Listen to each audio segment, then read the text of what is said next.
Last game, performances that were good. Up front, defensively, a lot of activity, not a lot of stats, but the way is hard as Nate Hoff, Patrick Doherty, Greg Gooch, very active, Ralph Green. Ralph had some strong leadership throughout the week in the game, so the front four guys were recognized just for a strong effort. We needed it. We played a lot of other guys. They kept those main guys fresh. Tigray Scales in on 14 tackles, 2 TFLs.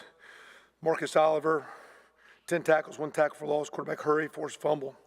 John Crawford, not a lot of action. Ball didn't get his way, but was very, very good, playing with a lot of confidence. And Ashawn Riggins as a freshman, 7 tackles, 1 great pass breakup on the 3rd down, and a really good big-time play for a young freshman in that situation. Really proud of him. Offensive line, Coy Crunk and Wes Martin. Best game that we've had to date with Jacob Bailey. And Brandon Knight also fought and played very hard and well. Danny Friend, 86%. He had 12 knockdowns at tight end. Both running backs recognized. Tyler Nantee, 33 yards after contact. Divine Redding, 40 after contact. 1,900 yards, always tough sledding against Michigan State's front and their scheme. And to run the ball fair enough was a strong effort by those guys. Ricky Jones played well. 5 receptions, 124. Mitchell Page, 1 touchdown pass. Big time return he had for us. Richard Legos had some stats, but that's his best game. Settling down, fighting, finishing. Graded very, very well. 2 touchdown passes and 1 touchdown receiving. Not a lot of action in kicking. Got to still our field goal team has got to get better. Players of the game. Defensively, Tigray Scales. Offensively, we recognized 2 guys, Richard Lego and Rick Jones. Special team player of the game is Chris Covington. Showed up very, very well in the kick cover. He's on 3 of our teams. Played his best game at linebacker as well. Really growing into the defensive mindset. Really healthy now off his knee. He had back-to-back high school and freshman year here with knee injuries. So I think he's just physically and mentally just stronger and more confident. And again, proud of him.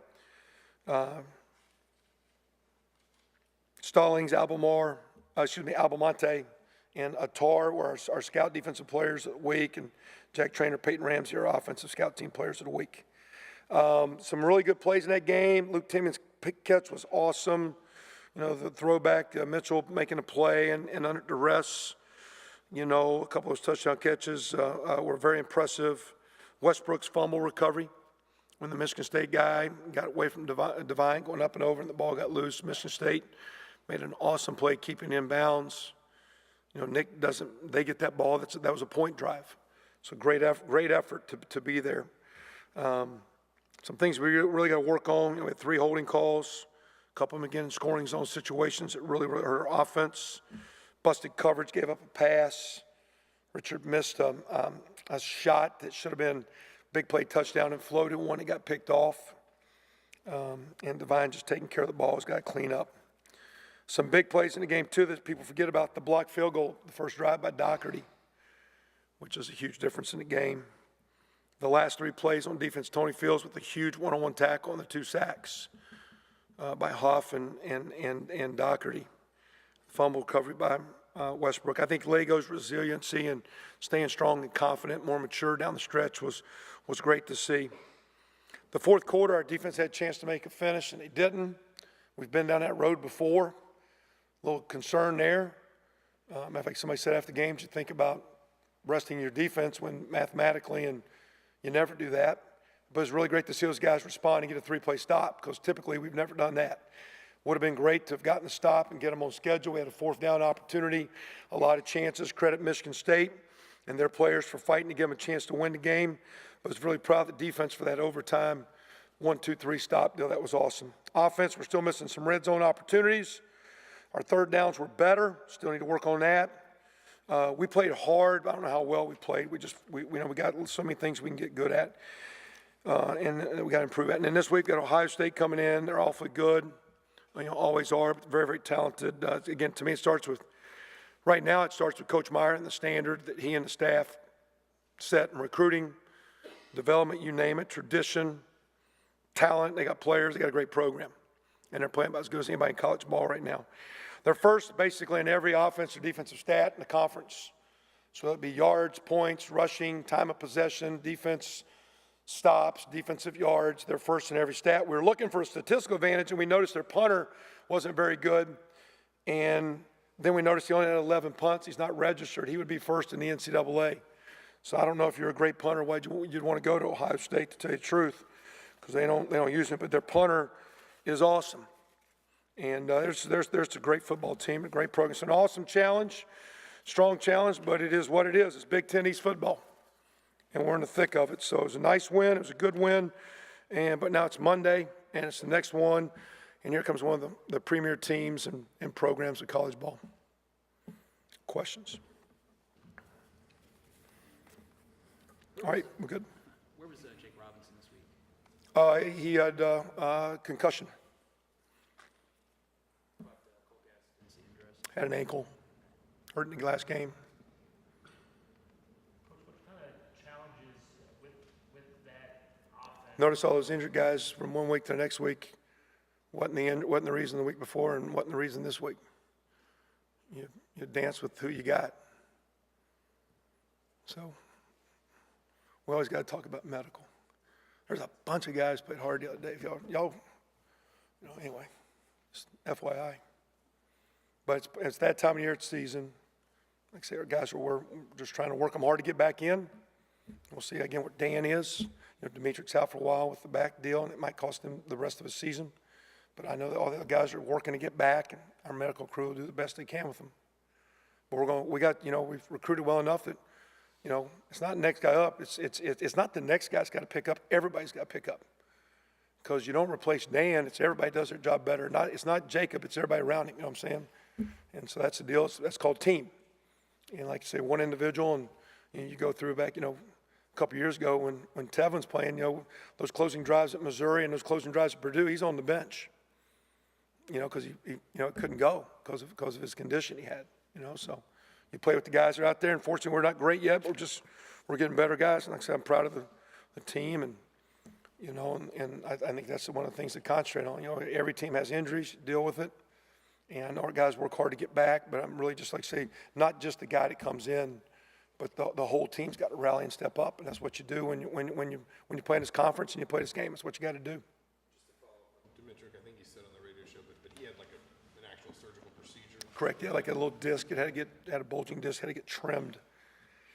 And does that take him through the season in the bowl? And he's a fifth-year guy, and we'll just kind of see how it goes for him. But again, Brandon Knight's very talented, played his best game. What kind of challenges does a guy like Curtis Samuel present where he can, he's done damage both on the ground and in the passing game? Well, all of them, they got a bunch of fast guys. He's a guy that can come from the perimeter to the backfield, can go from the backfield to the perimeter. So whether it be on the wheel passes and the jet sweeps, he's fast. To me, the credit to those guys and why I think they're such a strong team. Here's a kid that's been one of their most dynamic players, but has been patient through time. And now all of a sudden this year, we see a lot of guys get frustrated when their things not going their way. I think one of the premier players in college football is J.T. Barrett. And one of the reasons why he's probably one of the best teammates, because he battled through quarterback controversy as a great player. And that's why, to me, that's a credit to the program. And I think Samuel's a credit guy. He's a talented guy. It's a lot of skill. There's always a lot of skill. Everybody wants the ball. There's only one football.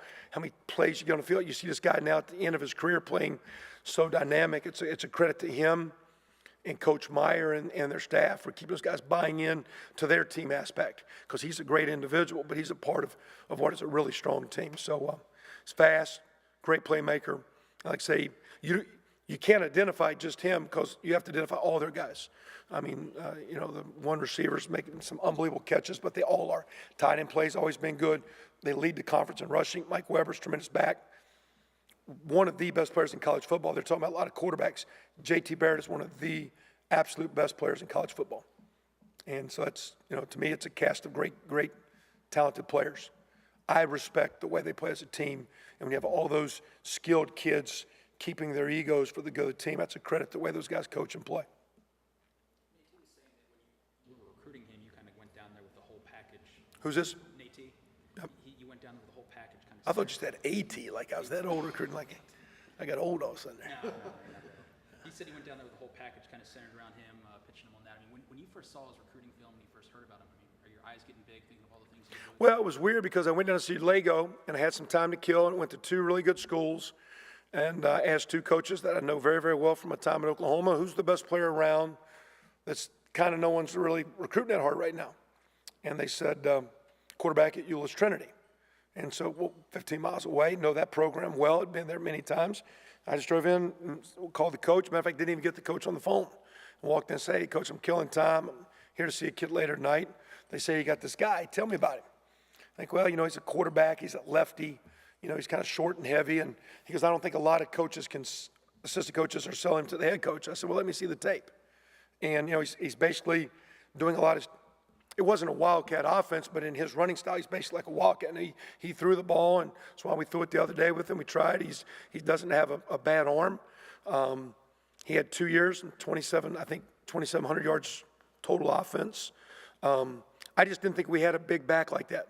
And in spread offenses, short yardage, it'd be nice to have a fullback. We had a kid at Oklahoma named Trey Millard that was awesome as a fullback. And Matt Clapp, who's our strength coach, was an awesome fullback. And we were a spread team. When we had that big back, we were a better team. And I just thought, hey, I'm the head guy making decisions. We don't have a guy like this. And I saw his tape. I liked him. I met him. I liked the look in his eye. I was afraid some other people might come in on him late. I think luckily enough that it just fell our way. I'm glad he's here. And he's got a chance to be a really good player. Kevin, you talked about Pat Doherty a little bit, and his improvement and what he brings to the table, because he's a guy that doesn't get a lot of publicity and nobody talks about him very much, but he comes in and sees. Pat is different skill set, but much like some of those kids we're talking about from Ohio State, he's been a good teammate who's worked hard and gotten better, and it's taken time to get to where he's now contributing more. We need him to be better. But he's been a guy that, like in so many places, for us to be good. And we've talked earlier and made a comment about, a couple guys that are injured. My concern with injuries, the kid needs to get healthy, but we're a team where kids always have to keep getting better. And that means you're getting stronger and you're more mature and you're learning the game and you're growing each day as a player and as a man. And that's what Pat Doherty's done. I mean, he came in, kind of had a shoulder surgery in high school, so he wasn't very strong upper body. We didn't know if he might even develop into an O lineman or D lineman, but he's got a great mindset. He's matured. Again, I wouldn't say by any means he's one of our best players, but he's got enough confidence now. He's playing hard in that rotation where guys are playing hard. He's got enough confidence. He's coming on. I'm very proud of him because he could have been a guy that could have went through the motions and blended in. And sometimes at a program like ours, guys can blend in and not develop. For us to be good, those kids got to come through. And it's nice 2 and 3 years down the road when you're projecting a guy to help you, he does his part because it's a credit to him and his work because he needed to do some things to give himself a chance to grow, and he's done so. And now because of that, he's playing and he's helping us. And we'll need him down the stretch and in the years to come here. How much better has Luke Timian gotten over this last year? He's stronger. He's always been kind of good. That was a great catch. They talk about plays made. Now it was a great catch. It was a big time play. He was one of our players again. I didn't recognize too as a winning performance guy. That play was, that was a point play. That play and Nick Westbrook's play, you don't make those 2 plays, that's 14 points. Those are field. When you're playing a team like Michigan State and teams are going to play this week, those plays get you point opportunities or make it look like you didn't have a good day. And that's a kid playing hard, kid making a play. He's from South Lake Carroll. That's one of the schools I went to when I found out about Tyler Natee. And he's been good.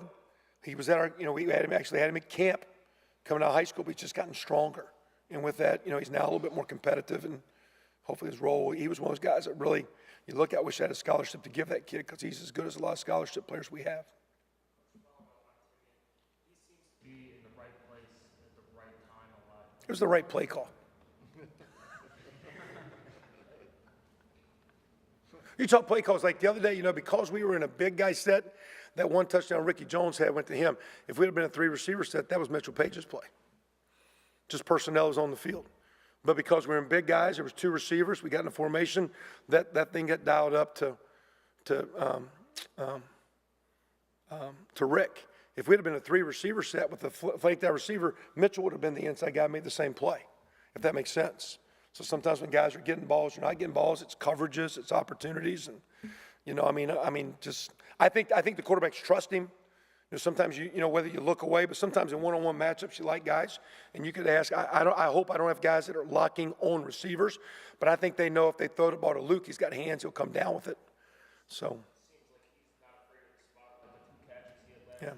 And I don't know if it's a spotlight, but he's pretty good with his body in the air, torquing, and, you know, because some guys kind of, I mean, you know, I'm not saying it's acrobatic, but he can kind of twist and turn and maintain his focus on the ball and make some, and as he's gotten stronger, he's making more competitive catches where he's kind of strong enough to finish.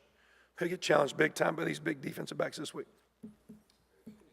More with the field goal holds. I mean, your holder for field goal sets. Are you still rotating? Yeah, well, last week Gideon's got more time. You know, Mitchell early felt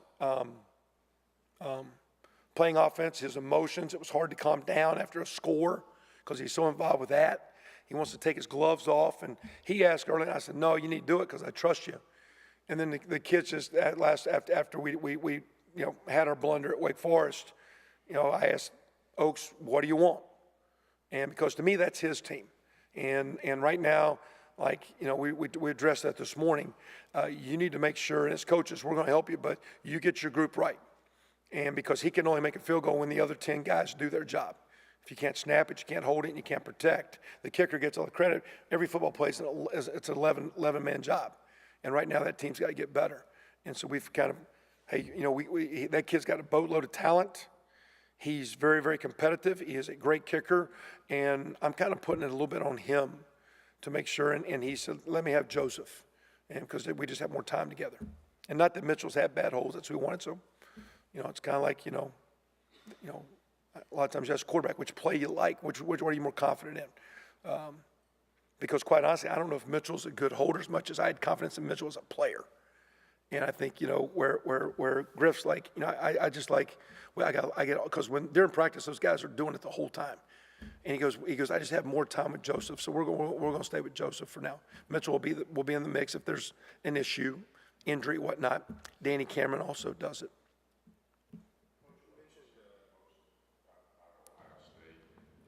Looking at film with them, why have they been so good this year to this point? Well, now again, they lost a lot of players, but they've recruited so well that they just have very, very talented at every position. It's very, very youthful, where there seems to be a lot of competitive spirit, where guys are fighting to get on the field, fighting to get open, to throw me the ball, fighting to run hard, so don't throw it, give me the ball against the runner. And it just looks like they have a lot of competition over there, where they got a young team that's buying in. And, you know, Coach Meyer has a great staff. He does a great job. And he's got a great team atmosphere going right now. It's a young team that's very, very talented, but playing very, very well as a team. Very, very well. You mentioned Tigre and Marcus. The guys have obviously played from almost a gun, basically, when they got here. But now they're upperclassmen. They're kind of at the heart of that defense. I mean, is there something maybe a little bit different just about maybe the way they're carrying themselves, or obviously the way they're carrying? I mean, Tigre has had. Well, and that's a good point, Zach, because they are more mature, and there's individual confidence in yourself as you mature as a player and as a man. But I think they got a lot more confidence in the defense, and they're a lot more sure of what they're supposed to do. And I think that's a credit to Coach Allen and Coach Inge, because I think they're not second-guessing what's going on or trying to make guys right. They're communicating the call up front. The guys up front are, for the most part, doing their things properly, and now they're doing their things properly. I think a year ago, a lot of times, they're trying to make everybody right. They're trying to cover up everybody else's mistakes. And with that, you're playing with a lot of stress. And with a lot of stress comes bad body language. You don't look as mature. And so I think it's a credit to them growing, but it's a credit to the coaches, Coach Allen, and what's going on defense. I think that is probably as much of it as their personal growth. You talked a lot about calling the game the other day with confidence in your defense. I mean, that, you know, the first time, you know, you play the team, you know, the team win, you know, depending on the defense a little bit. Is that right? Correct. I didn't like the fourth quarter deal where they could have made that stop. But again, like early in the game, I didn't think we needed to do things because of this. Now, Ohio State's a different animal. these guys, just score a lot, score often. So, but last week in Michigan State style, you felt like if they played a little closer to the vest, that if we didn't give up the big play and we gave up the one big one early, had the busted coverage play in the third quarter, but you thought, you didn't have to be as greedy on offense, getting behind chains, getting your quarterback hit and rattled, forcing the ball. And so we were trying to get it to the second half. And in the second half, we were a lot more aggressive. And that's why, again, to me, you had to score some touchdowns. Maybe we take points that first drive. The defense, they punted. We went for it on the fourth down at the 2. They punted from the 2. We just thought, I thought we had to play with the T that we could get a little pop that didn't work. The disappointing thing to me was after that, the offense didn't do anything after we got the ball back on the 30-couple-yard line after Mitchell's return. So, but again, we thought we needed some. So as the game went, we got more aggressive. But I think early in that game, again, each game's different. We'll put this game plan together as we look at their kicking, their O, their D. This is a different deal. And what works one week, I had a coach say that day that, your offense attacks each week different stresses of the defense because every defense is different with their structure and where you go. And, we'll try to put this one together. This is going to be different. So that wasn't the magic formula. That's just what we thought last week could give us a chance in the second half against a good team.